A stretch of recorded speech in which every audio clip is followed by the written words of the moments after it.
आखिरी किनारे पर तान्या तार नॉवल किस नंबर 13। वो कमरे में थी। बाहर खटपट की आवाज़ हुई तो उसने घबरा के मुठ्ठियां भींच लीं। वो जिस संजीदगी से सुबह कहकर निकला था उसका दम निकल गया था और पूरा दिन बस इसी सोच में निकल गया कि वो कैसे अपनी हिफाजत करेगी, क्या कहेगी, उससे किस तरह लड़ेगी, क्या कुछ करेगी। मगर अब उसकी आमद पर वो लम्हों में परेशान हो गई थी। वो एक भरपूर मर्द था, फिर मेजर था। वो उसका मिनटों में काबू कर लेता, लेकिन लेकिन पलवशा का दिल तो उससे बदजन ही ना था, बागी था। वो उसके वजूद का मालिक कैसे बन सकता था। उसकी आदत थी, वो चाबियां रखता था टेबल पर। उसकी चाबियों की आवाज़ पर वो चौंक कर खड़ी हो गई। सुबह के बाद उससे अब तक कुछ खाया भी नहीं गया था। वो बाहर झांकने लगी जबकि शजर सोफे पर दराज था। उसके वजूद में हलचल नहीं हुई। वो दरवाज़ा खोल कर बाहर आ गई। तो उसने शजर को देखा तो अपने हाथ को पकड़े बैठा था। पलवशा झांक कर देखने लगी और उसके हाथ से बहते खून को देखकर वो एक मिनट के लिए परेशान हुई थी, लेकिन फिर उसने उसके हाथ से बहते खून या किसी भी चीज़ को अहमियत नहीं दी। अच्छा था, ज़ख्मी था, उस पर कम ताकत आजमा था। वो नॉर्मल हो गई और उसके सामने खड़ी हो गई। मुझे जाना है, आपने कहा था मैं अपनी ड्यूटी ज्वाइन कर सकती हूँ, अब मुझे जाने दें। परवरिशा बोली तो शजर ने सुर्ख नज़रें उठा कर उसके सीम देखा और अपना हाथ हटाया। परवरिशा एकदम उसके हाथ पर लगी। इतने गहरे कट से निकलते खून को देखकर बहुत परेशान होगी। बिसाक तो उसकी जानी बढ़ी। ये बहुत गहरा है कट, वो बोली तो शजर ने हाथ हटा लिया। उसने आंखें बंद कर ली जबकि वो सिर्फ एक डॉक्टर की हैसियत से उसकी ड्रेसिंग करने लगी। जब तक ड्रेसिंग करती थी शजर एक लफ्ज़ नहीं बोला था और जब वो दूर हुई तो शजर ने उसकी कलाई पकड़ ली। पलवशा के हाथों पर उसके खून आलूदा हाथ थे। पलवशा ने उसके हाथ से झटके अपने हाथ।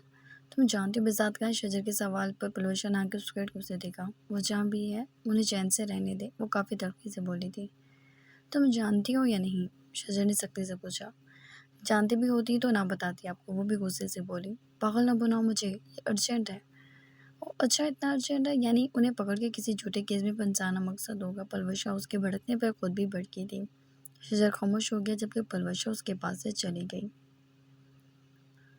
मुबीन खान का ट्रांसफ़र करा दिया है, मुझे बिजात को मारना होगा। वो मेरे आदमी को ख़त्म कर रहा है पीछे ही पीछे। वो हारून के पास एक फाइल की डिस्कशन करने जा रहा था, तभी अंदर से आने वाली आवाज़ पे वो रुक गया। आज से पहले उसने कभी ऐसी जुर्रत नहीं की थी, लेकिन वो एक बात पर रुक गया। जहाँ तक उसके इल्म में था, मुबीन खान को ऊपर से ऑर्डर्स आए थे ट्रांसफ़र के, तभी वो यहाँ से गए थे। कुछ वक्त के लिए वो नहीं जानता था हारून ने उसका ट्रांसफ़र कराया है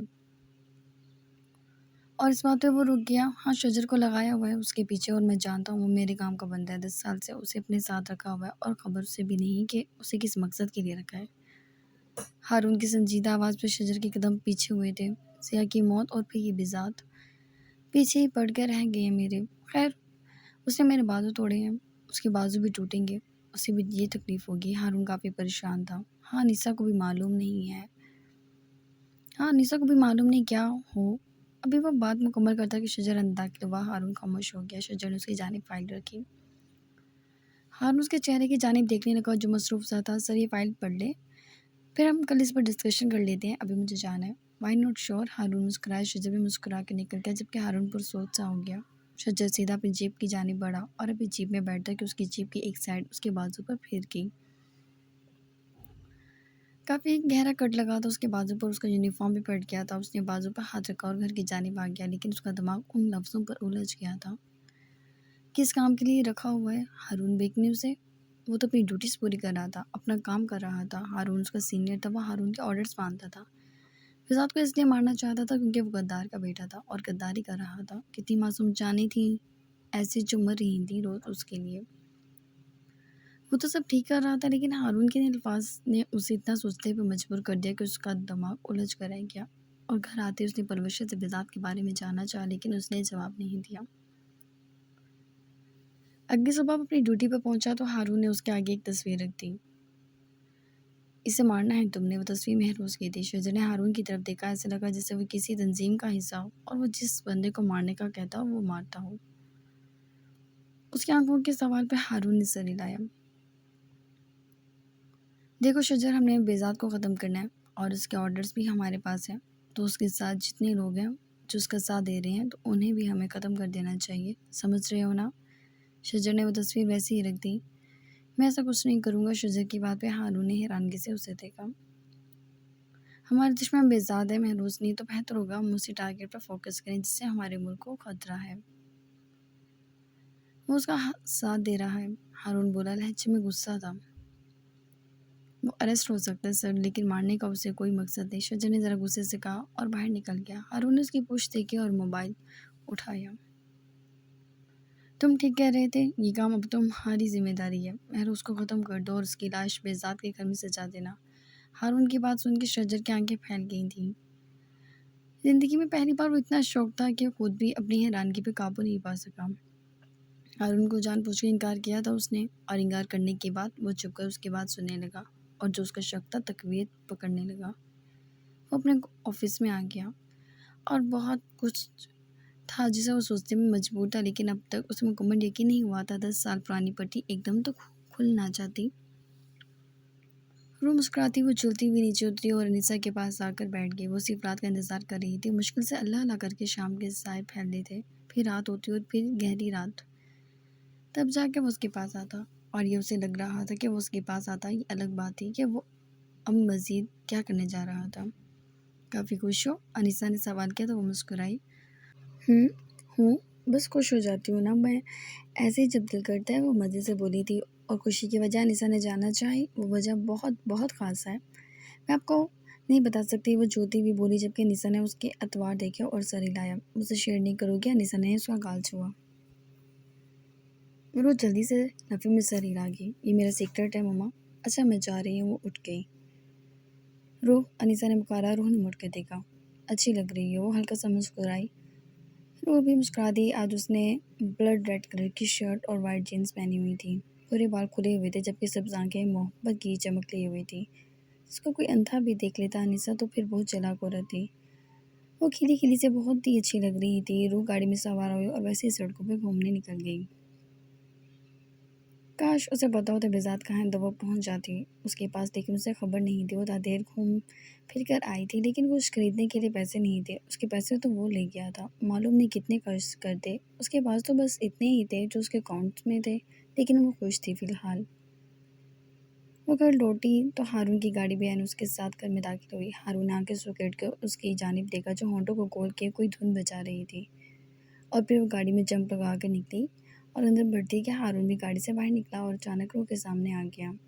रूह ने फ़ौरन एक कदम फ़ौरन दूर लिया।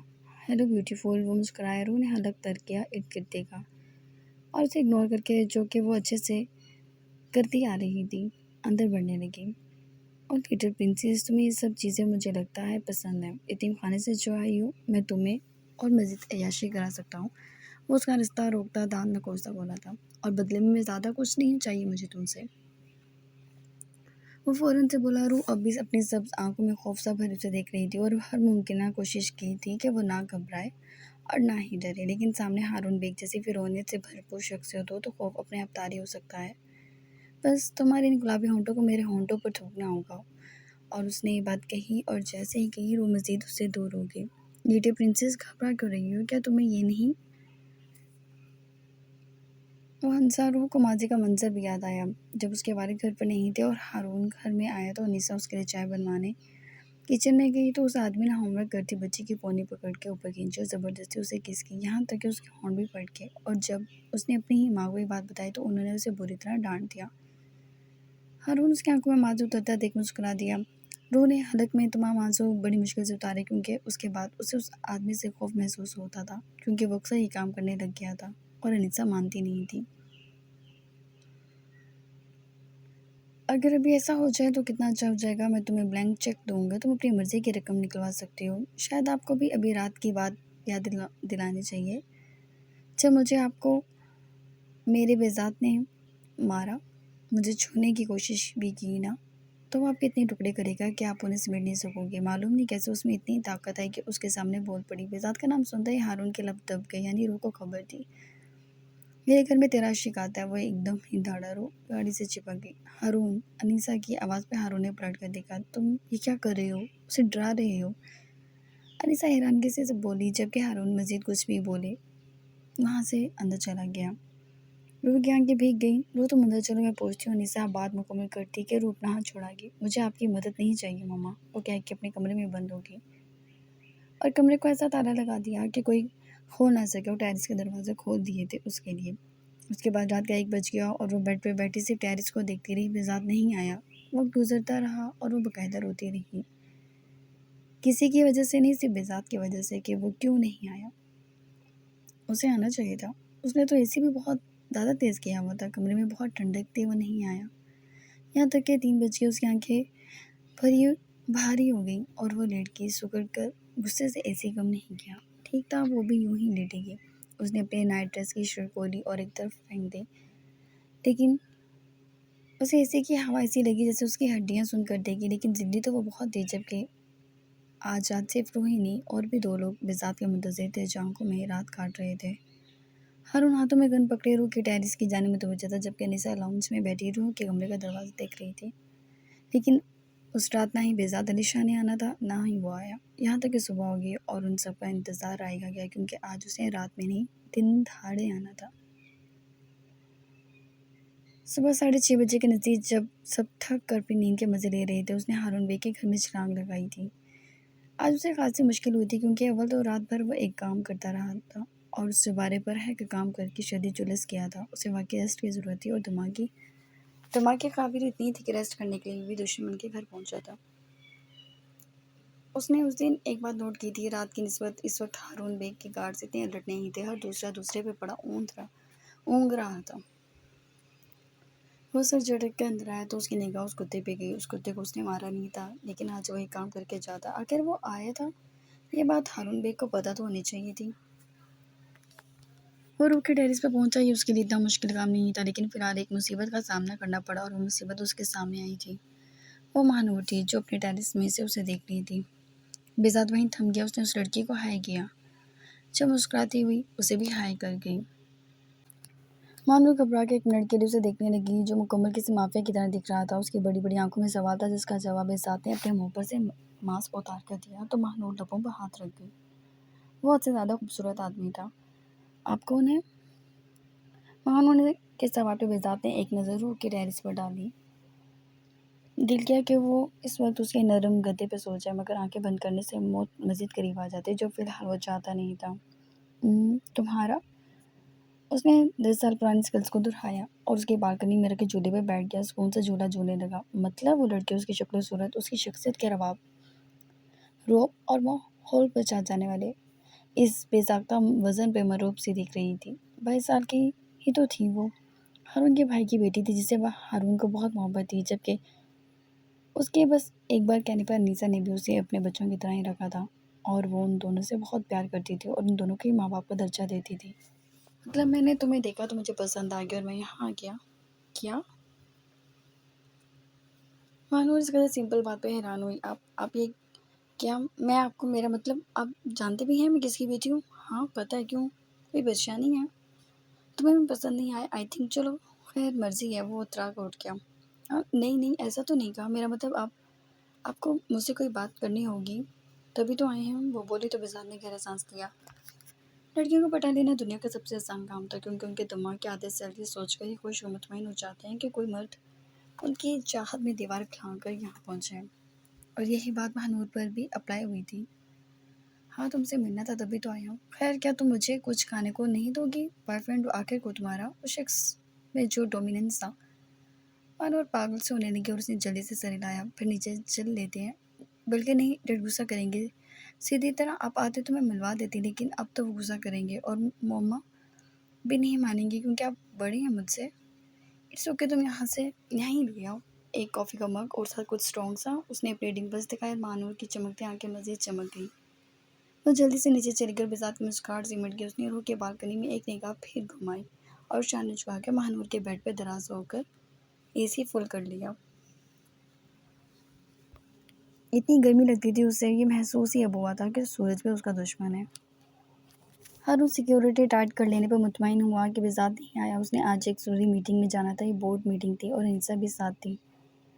अनीसा भाई मुतमईन सी होगी, क्योंकि रूह आज सीधी तरह नीचे उतरी थी। नाश्ता किया था और कुछ तबीयत ख़राब लग रही थी। महानूर ने भी उन्हीं के पास बैठी थी। जब उसे पता चला माँ बाप तो दोनों जा रहे हैं और हमजा रात से आया नहीं था, रह गई रूह, तो वो बीमार हो रही थी। उसके चेहरे पर बार बार फैलती मुस्कुराहट और दिल में गुदगुदाहट काफ़ी मज़ा दे रहा था उसे। सिक्योरिटी की अच्छी खासी और साथ में घर पर सिर्फ तुम दोनों हो। अपना ख्याल रखना बेटा। दोनों बेटियों को प्यार किया था उसने। हारून तो गाड़ी में जाके बैठ गया और कार्ड्स को अलर्ट किया था। बेताब अलबत्ता सिगरेट पीते हुए उसी की बेटी के कमरे में से उसे देख रहा था, जहाँ बाहर वो हदायत भी बेजात अलीशा के बारे में दे रहा था। अनीसा भी वहीं आगे उस औरत को नफरत से देख कर रह गया। रूह को उसने बहुत सारा प्यार किया था और बार बार ताकीद की थी कि वो घर से अव्वल तो बाहर ना जाए और दवाई भी ले ले। अपनी जानिब से वो दोनों सब स्वेयर करके घर से निकल गए और महानूर उनके जाते ही खड़ी होगी। रूह, उसने रूह को पुकारा, जिसने उदास नजरें ऊपर उठाई। एक्चुअली मेरे बॉयफ्रेंड आए हुए हैं, मेरे रूम में हैं, मॉम डैड की वजह से बताया नहीं मैंने, तो तुम हमें प्राइवेसी दे सकते हो प्लीज़, और कोशिश करना मॉम डैड को ना बताओ, और मैं सर्वेंट्स को भी भेज रही हूँ। वो बोली। रूह ने ज़रा गौर कर उसे देखा।